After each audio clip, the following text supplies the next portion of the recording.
Good afternoon. Welcome to the news update on Independent Television. I am Ikoy Davis. Governor Monday Okpebholo has unveiled plans to transform Ramat Park into Benin City into a major tourist attraction as he inspected ongoing projects in Edo South Senatorial District. The governor, who was also at Saple Road, Iyanomo, Obaritin, and adjoining communities, said the redesign of Ramat Park would not only address the problem and also traffic decongestion, but reposition the area as a center of leisure and tourism. Government House correspondent Kingsley Uchebo has details.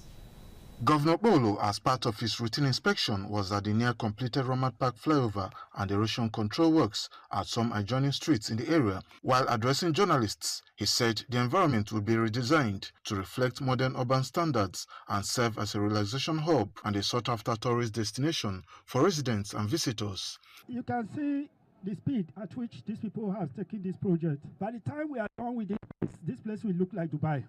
We are not stopping just on flyover. We are going to build a park here. Representative of the contractor handling the project, Mr. Lee, assured the governor and his delegation that the project is on schedule and nearing completion. We're going to finish the major wall along the Ramat Park and the flyover by April. I think we can finish all the work by May. Governor Bolo, who also inspected the ongoing Benin Saple Warri Road project, described the reconstruction work as a demonstration of the federal government's renewed hope agenda in action. He said within 1 year and 3 months in office, his administration has recorded significant achievements, attributing the progress to the support of President Bola Tinubu and the cooperation of Edo residents.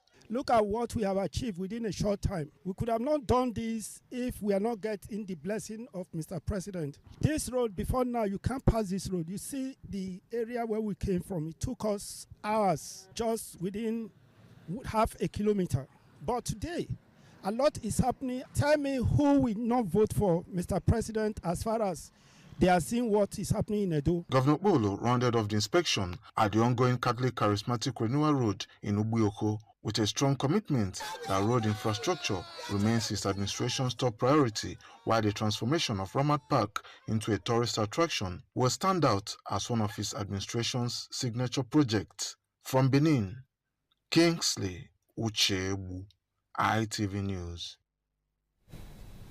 The construction of a pipeline by Coca-Cola factory at Aduwawa Ikpoba local government area, Edo State, extending through Upper Mission Extension to Ikpoba River to discharge industrial waste from the factory has raised concern from the locals, bringing to bear critical questions about the nature of the waste being released and its potential impact on the river ecosystem and the livelihoods of those who depend on it.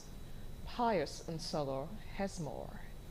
Some community leaders voiced their concerns about the lack of public consultation and environmental impact assessment before the pipeline project commenced. They are demanding immediate action to protect their water source and preserve their livelihoods. Went there to actually confront them, to ask them about the waste, about the health hazard that they are bringing to Ikpoba River. Just want to know the content of the waste, one, then two. You guys say you have the environmental impact assessment thing. Now this water, so now we use till they bath, till they cook. While Coca-Cola claims to have installed effluent water plants in all its Nigerian facilities since 2002, ensuring wastewater is treated before discharge, concerns by the locals remain about whether the waste being channeled to Ikpoba River meets regulatory standards. Professor Julius Iyasele, an expert biochemist, warns that improperly treated wastewater often carries toxic elements that may accumulate in the ecosystem, affecting water quality and rendering it unsuitable for drinking, irrigation, or consumption by aquatic organisms. With the disposal of that effluent into Ikpoba River, it will increase the chemical and biological oxygen demand. What that means is that all aquatic organisms require oxygen for life. a compromise. Dr. Michael Obare Akarame, a lecturer in the Department of Environmental Management and Toxicology, University of Benin, said industrial wastewater can contain harmful pollutants that could degrade water quality. He emphasized the need for sincerity on the part of the company in ensuring that the right thing is done. The community, the company of concern, and government must sit together, and there should be a level of openness, especially from the aspect of the company. For government, it is time for them now to do more. You know, there should be more monitoring of effluent from industries. Edo State Commissioner for Environment and Sustainability, Honorable Nosa Adams, said his ministry will ensure strict monitoring and enforcement measures to enable compliance with national environmental standards and regulations enforcement agency guidelines. We have asked the monitoring team of the ministry to follow it up seriously and be sure that they conform with the environmental standard and regulation. Ours is to ensure that the waste are treated with effluent plant, and the proper remediation program is set out for the method or the best method to discharge the waste. It is a known fact that Ikoba River is already battling pollution from abattoirs, markets, car washes, and other sources. And Benin City currently is grappling with growing environmental concerns. Directing chemical water to the river will further worsen the situation. From Benin, Pius Nsogo, ITV News. Residents of Fugar, the administrative headquarters of Isaka Central, are beginning to breathe a sign of relief as authorities roll out an emergency response to tackle the town's prolonged water crisis. Edo North correspondent Anthony Igbano has details.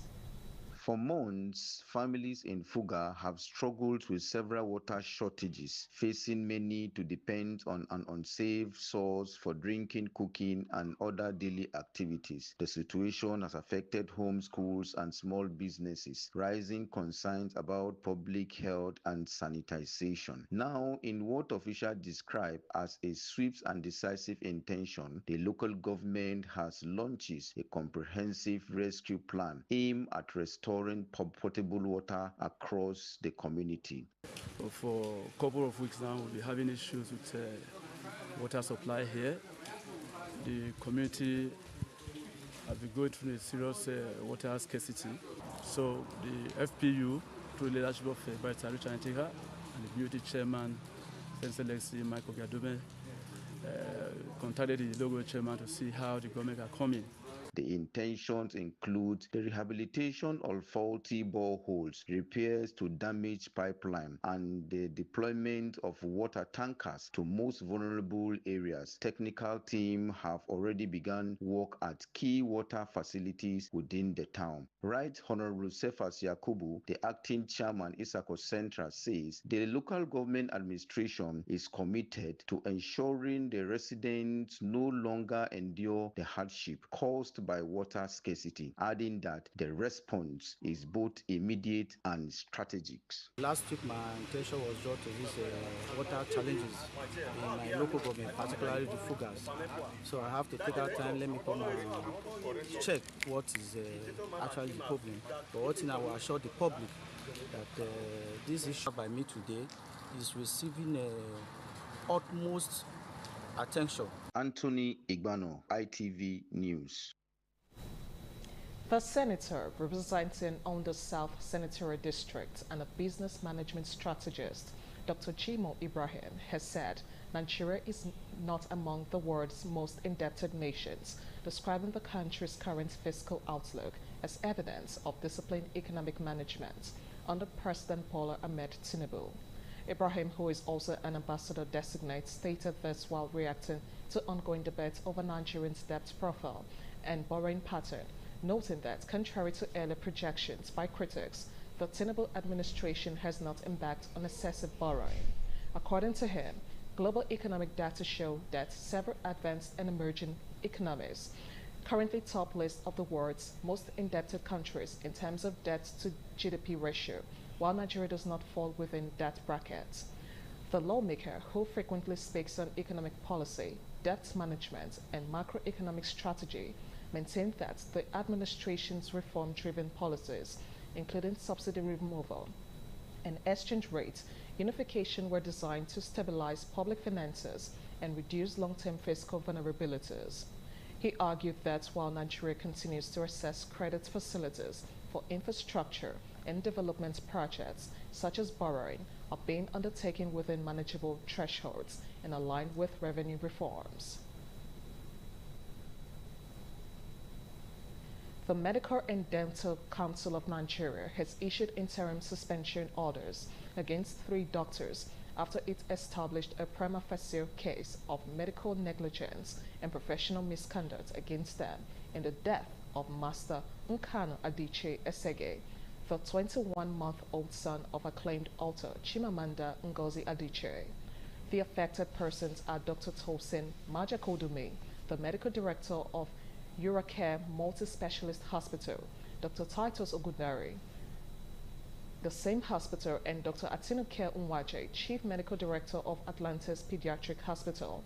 The council says their suspension will run pending the outcome of medical and dental practitioners' disciplinary tribunal that will now hear their cases in accordance with the council's statutory mandate.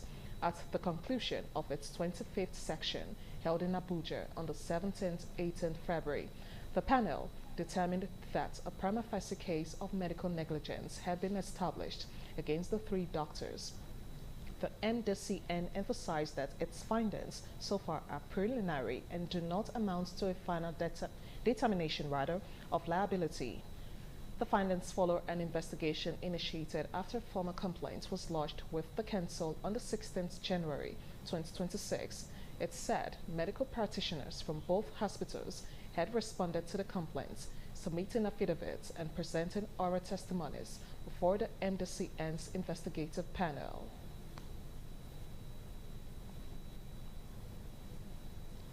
As Nigeria's Center for Disease Control and Prevention continues to coordinate the national response to Lassa fever, healthcare workers remain the country's most critical line of defense. The agency has urged all health professionals to remain vigilant, stressing that every fever case must be treated with a high index of suspicion, particularly in epidemic areas. The NCDC emphasized that strict adherence to standard precautions can significantly reduce transmission in healthcare settings and protect frontline workers, colleagues, and patients.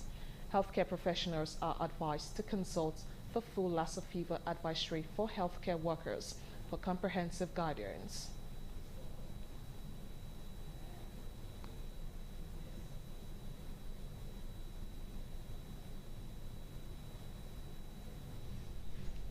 And on to sports. Barcelona threatened an epic comeback against Atletico Madrid, but came up short as the holders exited the Copa del Rey at the semi-final stage after a dramatic 4-3 defeat on aggregate. 2 goals from Mal Bernal, either side of a rough penalty, gave the home side hope of a remarkable turnaround, but they could not find a fourth to force extra time despite late pressure.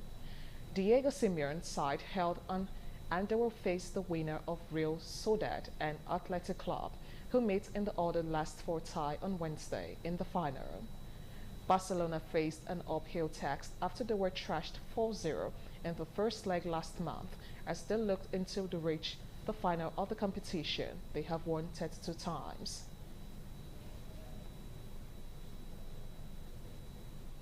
And this is where we'll call it a wrap on the news updates at noon on Independent Television. I am Ikhoi Davis. Thank you so much for watching. Good afternoon.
ITV, certainly the best.